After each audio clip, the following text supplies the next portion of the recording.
ബെൻസനാണ് അവിടെ നിന്ന് വിവരങ്ങൾ നൽകുന്നത്. ബെൻസൺ, 4 വർഷം കൊണ്ട് ആണോ പദ്ധതി പൂർത്തീകരിക്കാൻ സാധിക്കുന്നത്? ഇതിന്റെ പ്രാഥമികമായ വിവരങ്ങളൊക്കെ തേടുമ്പോൾ അങ്ങനെയൊക്കെയാണ് മനസ്സിലാക്കുന്നത്. ഒപ്പം കിഫ്ബിയിൽ നിന്ന് 2134 കോടി രൂപ എടുത്തിട്ടാണ് ഈ പദ്ധതി പൂർത്തിയാക്കാൻ ഉദ്ദേശിക്കുന്നത് എന്നൊക്കെ പറയുന്നു. ചെലവ് എത്രയാണ് നമ്മൾ പ്രതീക്ഷിക്കുന്നത്? ഒപ്പം ഈ ആദ്യഘട്ടത്തിൽ തന്നെ ഇതിൽ വലിയ രീതിയിൽ ചില ആശങ്കകളും ഇതുമായി സംബന്ധിച്ച് ഉണ്ടായിരുന്നു. കാരണം ഈ പ്രകൃതി ദുരന്തത്തിൻ്റെയൊക്കെ പശ്ചാത്തലത്തിൽ ഈ തുരങ്കപാത ഈ ഘട്ടത്തിൽ യാഥാർത്ഥ്യമാക്കാൻ ശ്രമിക്കുന്നത് വലിയ തരത്തിലുള്ള മറ്റ് ചില പ്രതിഷേധങ്ങൾ കൂടി വഴിവെച്ചിരുന്നു. ആ പ്രതിഷേധങ്ങളൊക്കെ നിലവിൽ അങ്ങനെ ഒരു സാഹചര്യം വയനാട്ടിലുണ്ടോ? ആളുകളൊക്കെ എങ്ങനെയാണ് ഇതിനെ കാണുന്നത്? തീർച്ചയായും അനുകൂലിച്ചും പ്രതികൂലിച്ചുമുള്ള ആളുകളുണ്ട്. എങ്കിലും പ്രതികൂലിക്കുന്ന ആളുകളുടെയൊക്കെ നിലവിലുള്ള സമീപനം ഈ പദ്ധതിയോട് എങ്ങനെയാണ്?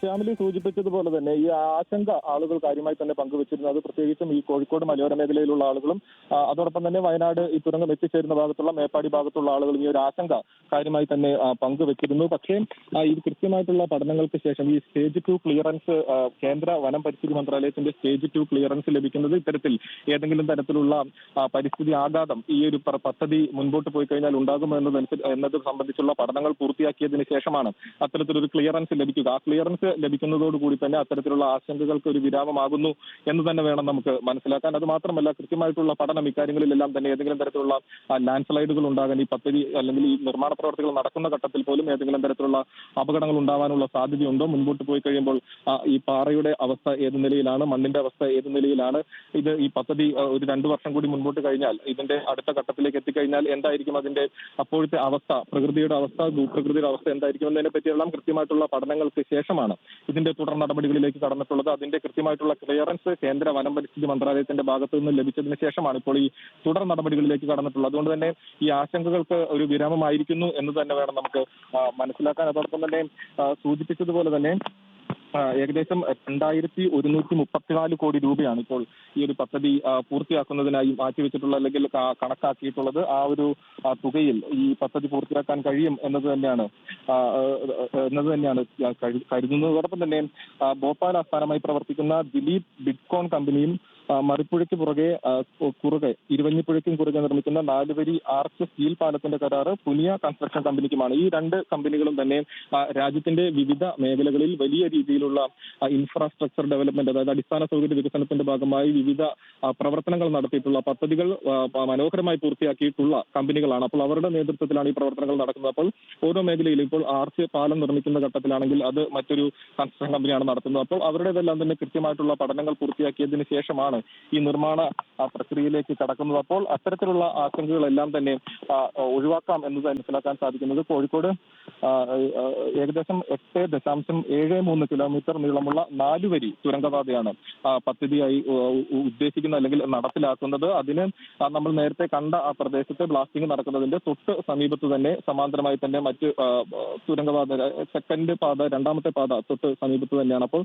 ഈ 2 സ്ഥലങ്ങളിലും ബ്ലാസ്റ്റിംഗ് നടക്കുകയും സമാന്തരമായി തന്നെ തുരന്ന് അകത്തേക്ക് പോവുക എന്നുള്ളതാണ് ഇതിന്റെ നടപടി. ഏറ്റവും പ്രധാനപ്പെട്ട കാര്യം ഈ തുരങ്കപാതയുടെ ഈ തുരങ്കം നിർമ്മിക്കുക അല്ലെങ്കിൽ ഈ കല്ലുകൾ പൊട്ടിച്ച് മുൻപോട്ട് പോകുന്നതിനോടൊപ്പം തന്നെ ഇതിന്റെ സമാന്തരമായി ഇതിന്റെ ഈ ഭൂപ്രകൃതിയിൽ മറ്റ് നിർമ്മാണ പ്രവൃത്തികൾ നടക്കേണ്ടതുണ്ട്. ഇവിടേക്കുള്ള റോഡുകൾ, പാലങ്ങൾ അടക്കമുള്ള നിർമ്മാണ പ്രവൃത്തികൾ നടക്കേണ്ടതുണ്ട്. അപ്പോൾ ഇവയെല്ലാം സമാന്തരമായി തന്നെ ഒരേ സമയത്ത് നടക്കുന്നു എന്നുള്ളത് തന്നെയാണ്. അല്ലെങ്കിൽ ഒരു നിർമ്മാണ പ്രവൃത്തി കഴിഞ്ഞതിന് ശേഷം അടുത്തത് എന്നല്ല, ഈ പ്രവൃത്തികളെല്ലാം തന്നെ ഒരേ സമയത്ത് സമാന്തരമായി നടക്കുന്നു എന്നുള്ളത് തന്നെയാണ് ഈ പദ്ധതിയുടെ ഏറ്റവും പ്രധാനപ്പെട്ട കാര്യം. അത് അപ്പോൾ ഒരേ വേഗത്തിൽ ഇത് പൂർത്തിയാക്കാൻ കഴിയും എന്നുള്ളത് തന്നെയാണ് സൂചിപ്പിക്കുന്നത്.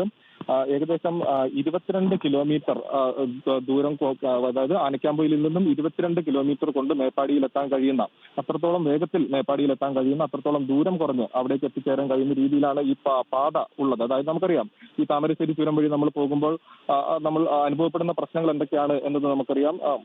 അത്രത്തോളം ജനസാന്ദ്രത അല്ലെങ്കിൽ വാഹനങ്ങളുടെ സാന്ദ്രത കൂടിയ മേഖലയാണ്, ചെറിയ റോഡുകളാണ്. അപ്പോൾ വലിയ രീതിയിലുള്ള ട്രാഫിക് ബ്ലോക്കുകൾ ഉണ്ടാകുന്നു. അതൊരു വലിയ പ്രതിസന്ധിയായി നിലനിൽക്കുന്നു. അതോടൊപ്പം തന്നെ അപകട സാധ്യത ഉൾപ്പെടെ അവിടെ നിലനിൽക്കുകയാണ്. അത്രത്തോളം കാലപ്പഴക്കം ചെന്ന വഴികൾ കൂടിയാണ്. അപ്പോൾ ഈ താമരശ്ശേരി ചുരത്തിന് ബദലായി ഇത്തരത്തിലൊരു തുരങ്കപാത അടിയന്തരമായി പൂർത്തിയാക്കുന്നതോടുകൂടി തന്നെ ഒരു എല്ലാ മേഖലയിലും, പ്രത്യേകിച്ച് ടൂറിസം മേഖലയിലാകട്ടെ, ഈ യാത്രാസഞ്ചാര മേഖലയിലാകട്ടെ, എല്ലാ മേഖലയിലും കാര്യമായിട്ടുള്ള വികസനം, അതോടൊപ്പം തന്നെ മികച്ച ഒരു ഇൻഫ്രാസ്ട്രക്ചർ ജനങ്ങൾക്ക് നൽകാൻ സാധിക്കുന്നു എന്നുള്ളത് തന്നെയാണ് ഈ പദ്ധതിയുടെ ഏറ്റവും വലിയ വിജയം. സൂചിപ്പിച്ചതുപോലെ 5 വർഷമാണ് ഈ പദ്ധതിയുടെ ഒരു കാലാവധിയായി കണക്കാക്കുന്നത്. നിർമ്മാണ പ്രവർത്തികൾ ആരംഭിച്ചു കഴിഞ്ഞാൽ 5 വർഷം കൊണ്ട് പദ്ധതി പൂർത്തിയാക്കാം എന്നുള്ളത് തന്നെയാണ് ഈ നിർമ്മാണ കരാർ ഏജൻസികൾ അല്ലെങ്കിൽ കിഫ്ബി ഉൾപ്പെടെ പറയുന്നത്, സംസ്ഥാന സർക്കാർ ഉൾപ്പെടെ പറയുന്നത്. പക്ഷേ നമ്മൾ ഈ ഉദ്യോഗസ്ഥരുമായി സംസാരിക്കുമ്പോൾ അവർ പറയുന്നതനുസരിച്ചാണെങ്കിൽ ഈ ഒരു ഫുൾ ഫ്ലഡ്ജിൽ മറ്റ് പ്രതിബന്ധങ്ങളൊന്നും ഇല്ലെങ്കിൽ, മറ്റ് പ്രശ്നങ്ങളൊന്നും ഇല്ലെങ്കിൽ ഇതിന്റെ പാറതിരക്കലടക്കമുള്ള ഈ പ്രവർത്തികൾ കൃത്യമായി നടന്നു പോയി കഴിഞ്ഞാൽ 4 വർഷം കൊണ്ട് പദ്ധതി പൂർത്തിയാക്കാനാകും എന്ന് പറയുന്നു. പക്ഷേ സംസ്ഥാന സർക്കാർ കണക്കുകൂട്ടുന്ന ഒരു കാലാവധി അത്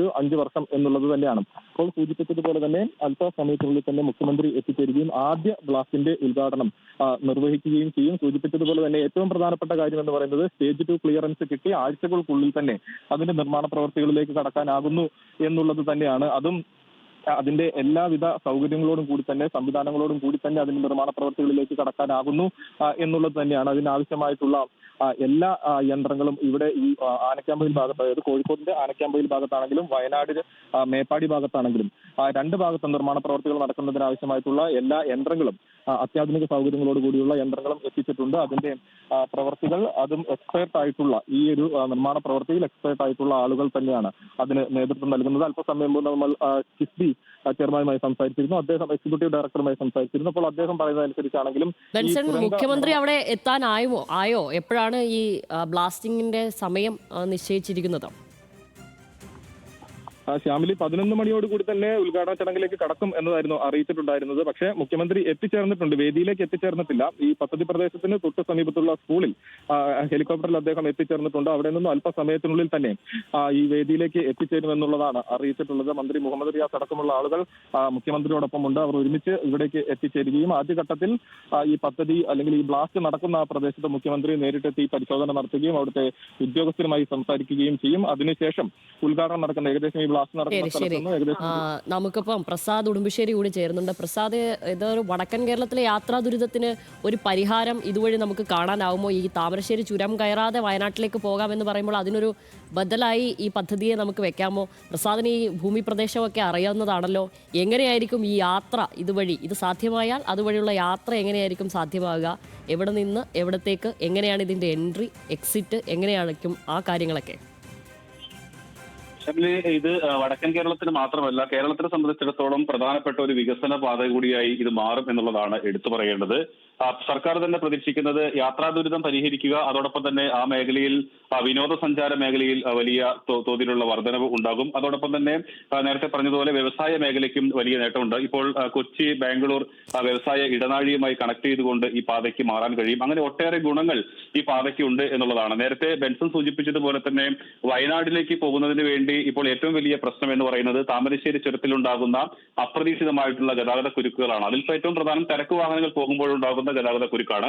പലപ്പോഴും മണിക്കൂറുകൾ ആളുകൾക്ക് കാത്തു നിന്നാൽ മാത്രമേ ചില സമയങ്ങളിലെല്ലാം ഈ ഗതാഗത കുരുക്ക് അഴിയാൻ കഴിയുള്ളൂ. അപ്പോൾ ഈ ഒരു പാത വരുന്നതോടുകൂടി തന്നെ അതിന് വലിയൊരു പരിഹാരമായി മാറും. 22 കിലോമീറ്ററാണ് ആനക്കാമ്പൊയിൽ മുതൽ കള്ളാടി മേപ്പാടി വരെയുള്ള ഒരു ദൂരം. 1.5 മണിക്കൂർ യാത്രാ സമയം കുറയുന്നു എന്നുള്ളതാണ് അതിൽ എടുത്തു പറയേണ്ടത്. ഇപ്പോൾ ഈ ഇവിടെ ബ്ലാസ്റ്റിംഗ് നടക്കുന്നത് അതിന്റെ തുരങ്കപാതയുടെ കോഴിക്കോട് നിന്നുള്ള ഭാഗമായിട്ടുള്ള ആനക്കാമ്പൊയിൽ ഭാഗത്താണ്. അതായത് അവിടെ മുറിപ്പുഴ ഭാഗത്താണ്. മുറിപ്പുഴ മുതൽ കള്ളാടി വരെയാണ് അതിന്റെ ഒരു തുരങ്കപാത എന്ന് പറയുന്നത്. കൃത്യമായി പറഞ്ഞാൽ 8.25 കിലോമീറ്റർ, 8 കിലോമീറ്റർ 730 മീറ്റർ ആണ് തുരങ്കപാത. ഇന്ത്യയിലെ തന്നെ രണ്ടാമത്തെ ഏറ്റവും വലിയ ഇരട്ട തുരങ്കപാതയായി ഇത് മാറും എന്നുള്ളതാണ്. 2134 കോടി രൂപ കിഫ്ബി പദ്ധതി നടപ്പിലാക്കുന്ന ഒരു ബൃഹത്തായ പദ്ധതി. അത് സംസ്ഥാനത്തിനെ സംബന്ധിച്ചിടത്തോളം ഈ ഒരു പദ്ധതി പൂർത്തിയാകുന്നതോടുകൂടി നേരത്തെ പറഞ്ഞ പോലെ ഗതാഗത സൗകര്യത്തിലുണ്ട്. അത് ചരക്ക് നീക്കത്തിലാണെങ്കിലും, അത് വിനോദസഞ്ചാര മേഖലയ്ക്കാണെങ്കിലും, അതോടൊപ്പം തന്നെ പ്രാദേശിക ഗതാഗതത്തിനാണെങ്കിലും ഒക്കെ ഇത് വലിയ പ്രയോജനം ചെയ്യുമെന്ന കാര്യത്തിൽ ഒരു സംശയവുമില്ല. അതുതന്നെയാണ് സർക്കാർ പ്രതീക്ഷിക്കുകയും ചെയ്യുന്നത്. നേരത്തെ പറഞ്ഞതുപോലെ ഈ ഒരു പ്രദേശം എന്ന് പറയുന്നത് നേരത്തെ മഴക്കാലമായി കഴിഞ്ഞാൽ നമ്മൾ നേരത്തെ പറഞ്ഞ പോലെ ഈ ഒരു അപ്രതീക്ഷിത ഗതാഗത കുരുക്കുകൾ എപ്പോഴും ഉണ്ടാകുന്ന ഒരു മേഖലയാണ്. ഒരു മണ്ണിടിച്ചിലുണ്ടായാൽ നമ്മൾ കഴിഞ്ഞ മഴക്കാലത്ത് തന്നെ കണ്ടതാണ്. ദിവസങ്ങളോളം ഗതാഗതത്തിന് വലിയ നിയന്ത്രണം ഉണ്ടായിരുന്ന ഒരു സമയം. പിന്നീട് മറ്റ് ഭാഗങ്ങളിലൂടെ വേണം വയനാട്ടിലേക്ക് പോകാൻ. ഇപ്പോൾ മലപ്പുറം ജില്ലയിലൂടെ അല്ലെങ്കിൽ കണ്ണൂർ ഭാഗത്ത് അല്ലെങ്കിൽ കുറ്റ്യാടി ചുരം വഴിയൊക്കെയാണ് പിന്നീട് വയനാട്ടിലേക്ക് പോകാനുള്ള ഒരു മാർഗം, ഗതാഗത മാർഗം എന്ന് പറയുന്നത്. ഇത് വരുന്നതോടുകൂടി അത്തരം പ്രശ്നങ്ങൾ ഒരു മഴക്കാലത്ത് ഇങ്ങനെയുള്ള മണ്ണിടിച്ചിൽ അത്തരം കാര്യങ്ങളൊന്നും ഉണ്ടാകുന്നില്ല എന്നുള്ളത് തന്നെ ഒരു വലിയ നേട്ടമായി മാറുന്നുണ്ട്. അപ്പോൾ ഇത് സർവ്വ മേഖലയിലും ഗുണം ചെയ്യുന്ന തരത്തിലേക്ക് തന്നെയാണ് ഇതിന്റെ ഒരു പാത വരുന്നതോടുകൂടി യാഥാർത്ഥ്യമാകുക. അതിൽ നേരത്തെ സൂചിപ്പിച്ചതുപോലെ അത് ചരക്ക് നീക്കത്തിനാണെങ്കിലും വിനോദസഞ്ചാര മേഖലയ്ക്കാണെങ്കിലും പ്രാദേശിക ഗതാഗതത്തിനാണെങ്കിലും അത് വലിയ തോതിൽ ഗുണം ചെയ്യും. ഇപ്പോൾ അല്പസമയത്തിനകം തന്നെ മുഖ്യമന്ത്രി അതിന്റെ ഫസ്റ്റ് ബ്ലാസ്റ്റിംഗ് ഉദ്ഘാടനം സ്വിച്ച് ഓൺ ചെയ്യും. 4 വർഷം കൊണ്ട് പൂർത്തിയാക്കാൻ കഴിയും എന്നുള്ളതാണ്. നമുക്ക് ഇത്തരം നിർമ്മാണ പ്രവർത്തനങ്ങൾ ചെയ്ത് അത് കഴിവ് തെളിയിച്ചിട്ടുള്ള കൊങ്കൺ റെയിൽവേ കോർപ്പറേഷൻ ലിമിറ്റഡിന് തന്നെയാണ് അതിന്റെ നിർമ്മാണ ചുമതല.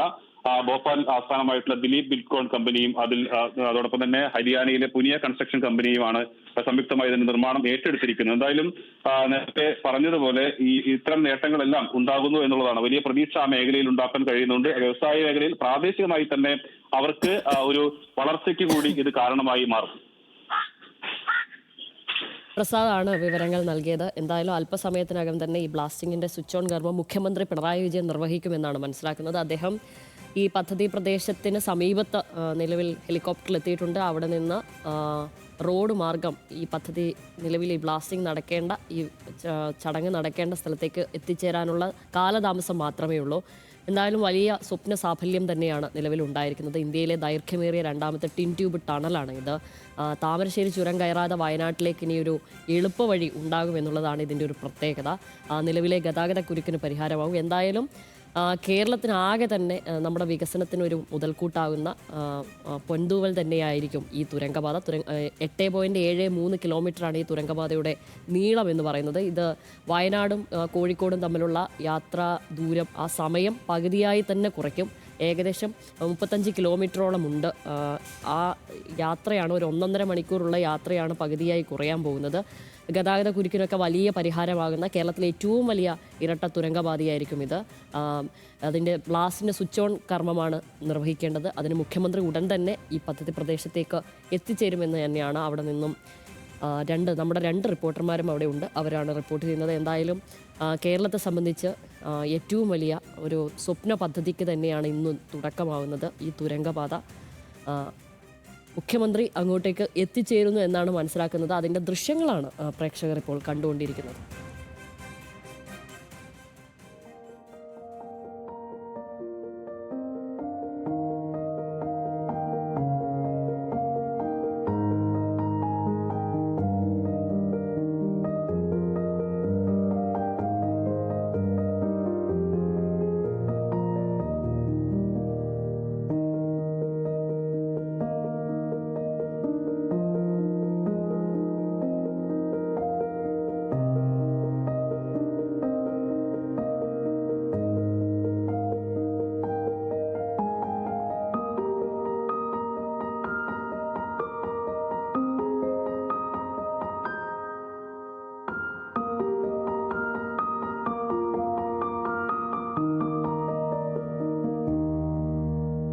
ബെൻസൺ, അവിടെ ചടങ്ങിനുള്ള ഒരുക്കങ്ങളൊക്കെ പൂർത്തിയായി കാണുമല്ലോ അല്ലേ? മുഖ്യമന്ത്രി എത്തിച്ചേരുന്നു എന്നാണ് മനസ്സിലാക്കുന്നത്.